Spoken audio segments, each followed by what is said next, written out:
In today's video, I'm going to teach you how to add gift cards to your shop. If you want to give your customers an easy and flexible way to shop, offering gift cards is a great option. They're especially useful for birthdays, holidays, special occasions, or for anyone who wants to let the recipient choose exactly what they want. The good news is that setting them up is quick and simple. To get started, go to the Selling section of your dashboard. This is where you'll manage products and other items that are available for purchase in your shop. Once you're there, look for the gift cards area. This section is specifically designed for creating and managing gift cards, so everything you need should be in one place. Next, click the plus icon to add a new gift card. This opens the setup screen where you can create the gift card your customers will see in your store.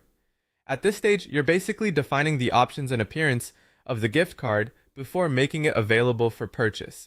Now set your price options. For example, you might offer common amounts like $25, $50, and $100. Choosing a few clear price points makes the buying process easier for customers, and it also helps cover a range of budgets.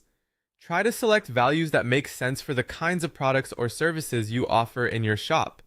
After that, customize the design images for your gift card.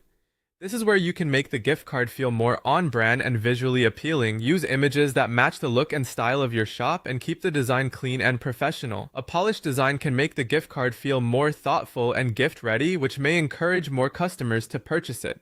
Once you finish setting the price options and adding the design images, click Save and Publish. This step is important because it not only saves your work, but also makes the gift card available in your shop for customers to purchase. If you only save without publishing, it may not be visible to shoppers, so make sure you complete both actions as prompted. And that's it. Your gift card is now live and ready for customers to buy. As a final tip,